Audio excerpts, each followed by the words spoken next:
अस्सलाम वालेकुम students, Hafiz Nabeel Ahmed here. International business. आज जो टॉपिक हम डिस्कस करेंगे इंटरनेशनल बिज़नेस में वो chapter financial management for MNCs के हैं, जो मोस्ट इम्पॉर्टेंट टॉपिक हैं। उनमें cost of capital and project valuation, MNC capital structure, financing international trade और एक्सपोर्ट फाइनेंसिंग, इनको डिस्कस करेंगे। सबसे पहले स्टार्ट करते हैं अपने पहले टॉपिक से, the cost of capital and project valuation.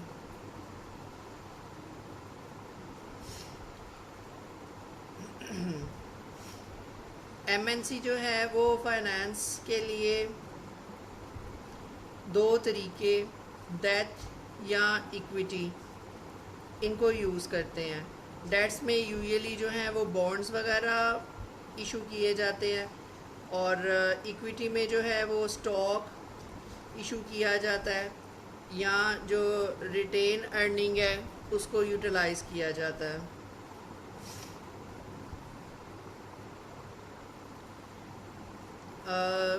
The process of determining whether a project should be finance based on its expected financial return is called the capital budgeting decision. हम कौन सा project choose करें जिसमें हमें फ़ायदा होगा, इस सारे प्रोसेस को कैपिटल बजटिंग डिसीजंस कहते हैं।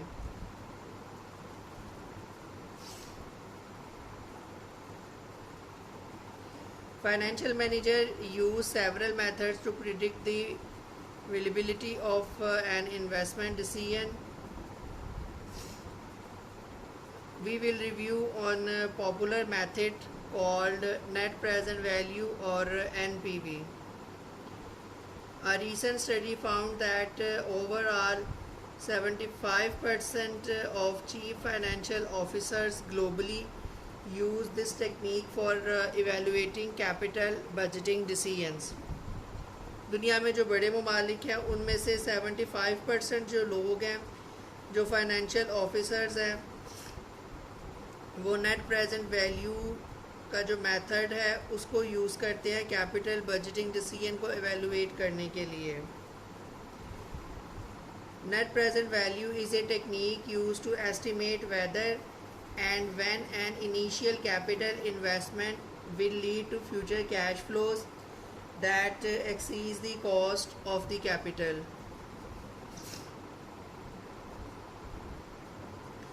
Just consider it as the cost a company must pay to get more money, like the interest you must pay on a credit card if you want to buy something right away but do not have the available cash.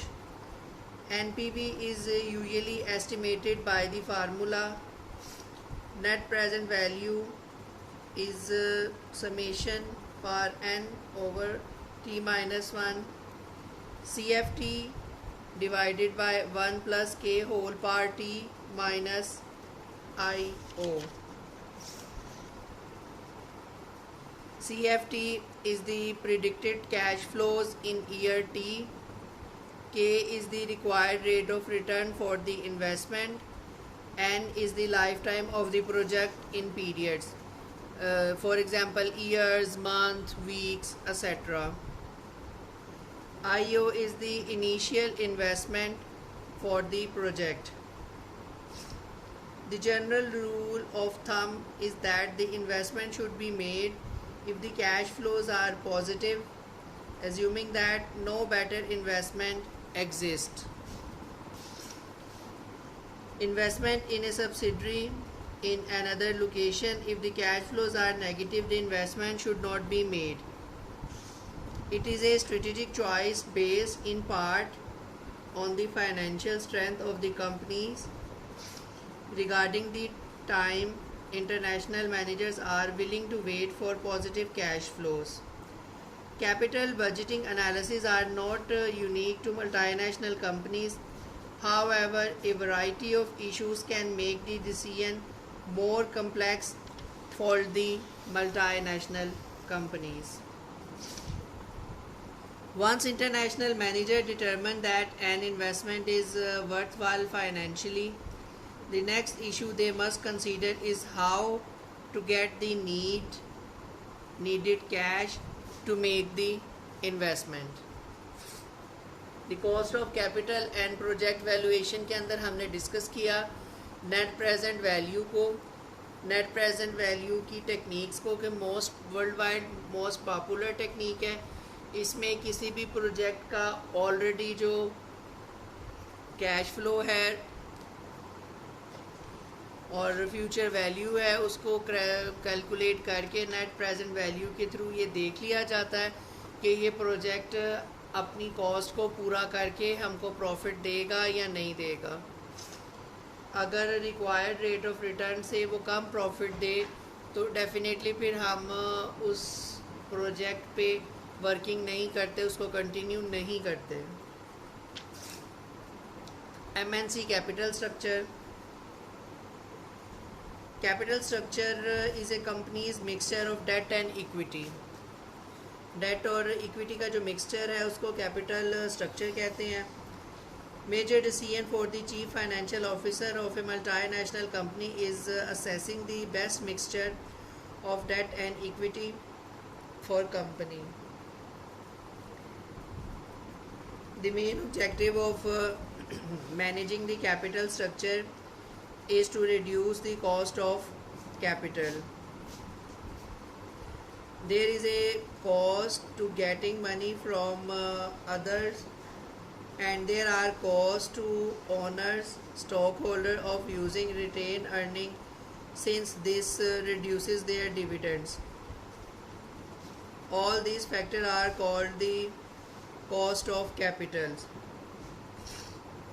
Cost of capital is the cost of getting money for a project either from owner, stakeholders, retained earnings, or from using new stocks or by borrowing.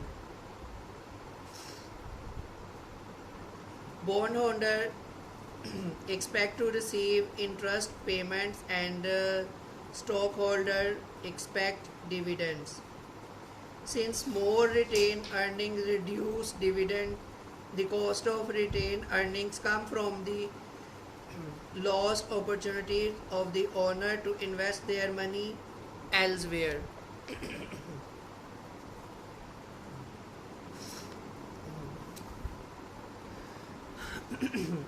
Nearly 50 years ago, Nobel Prize winner Franco and Martin published their research showing that it does not matter whether a company finances its activities with equity or debt or some combination. However, they noted that there is often an advantage to using debt because most companies allow tax deductions for interest payment. That is, interest payment can be deducted from revenues, thus lowering a company's taxes. However, when a company takes on debt, it has to make the interest payments, and these payments, just like the payments a college student who has large credit card balances must make each month, can drain available cash. Moreover, companies that have more debt relative to their equity are considered more risky to outside investor, resulting in higher interest payments and lower stock prices.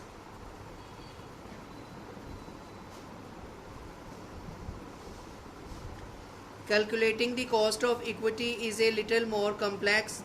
To put a value on the cost of equity, financial manager uses the logic that stockholders give up the opportunity to invest their money in other ventures.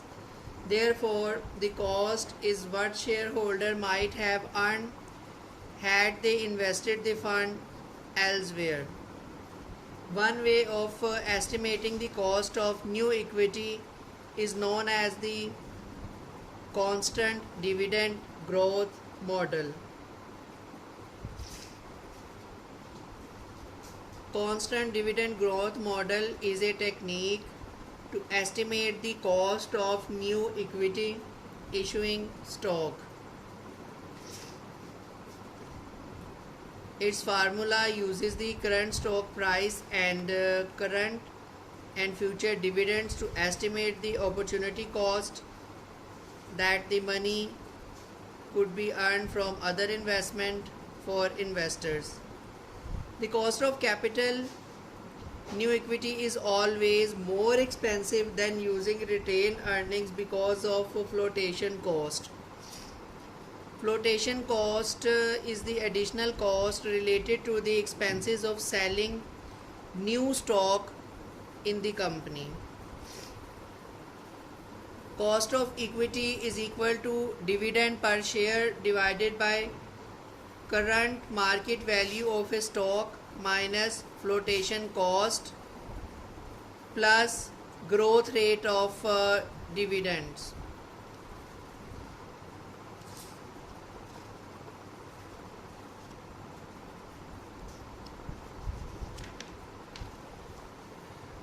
Financing international trade.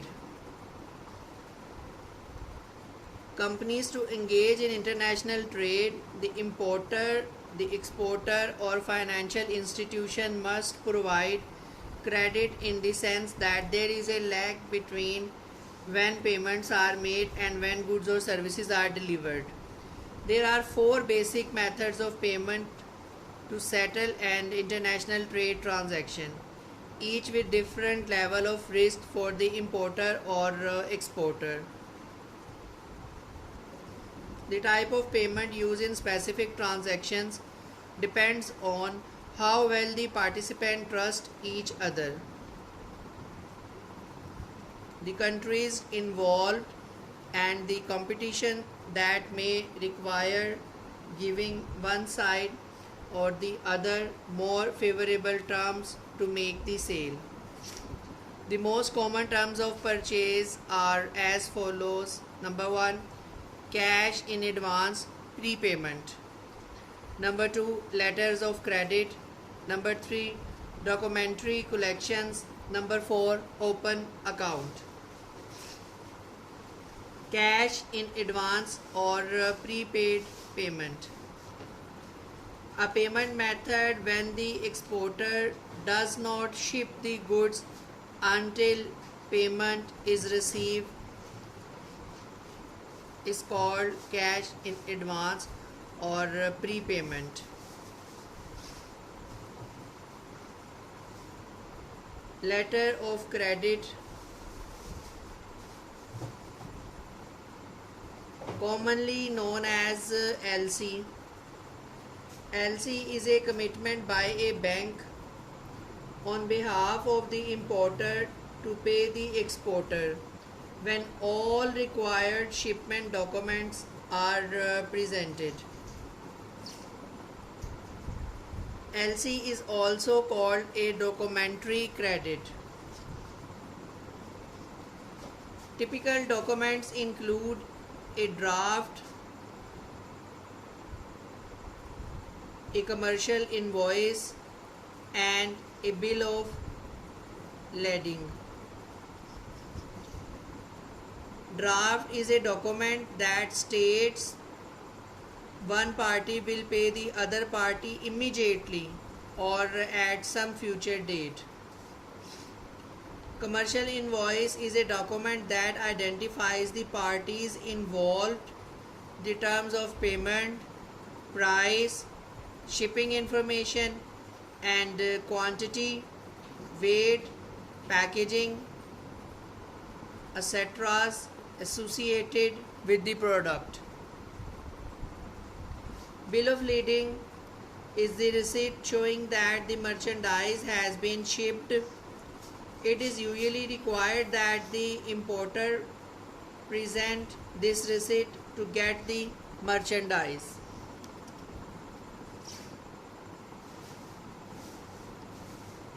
LC is somewhat of a complex transaction as an aid in understanding type of payment.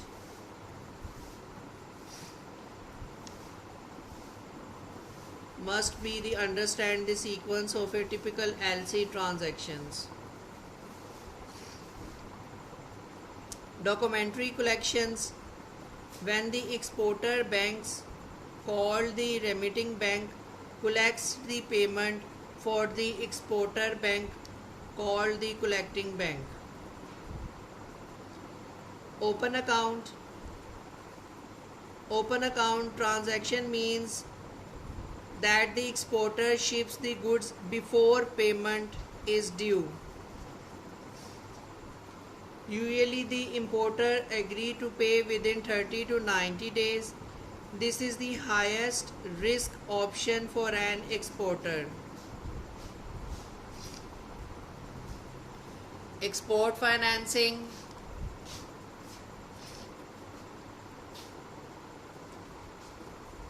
Like a company that needs capital to finance building a plant in another country, exporters also need access to funds to finance their operations.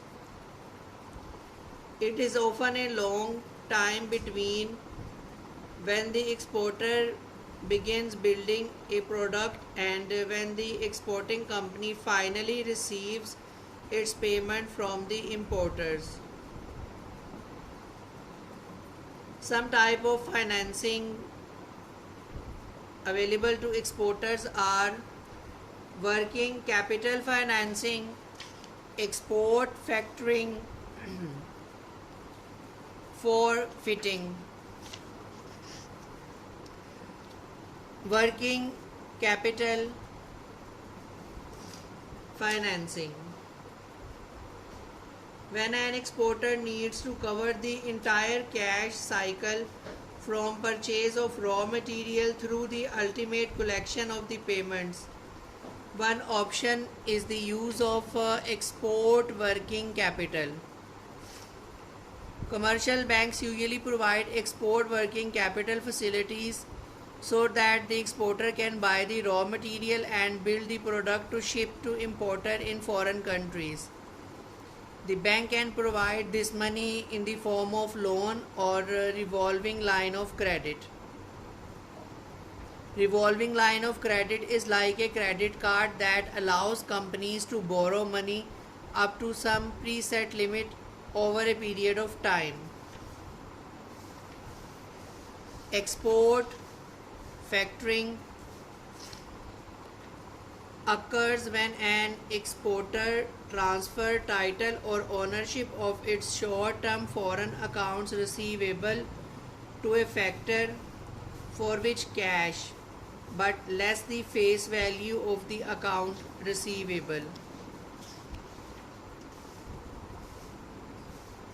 Forfeiting occurs when an exporter transfers title or ownership of its medium-term foreign account receivable, typically for a large product, to a factor for cash but less the face value of the account receivable.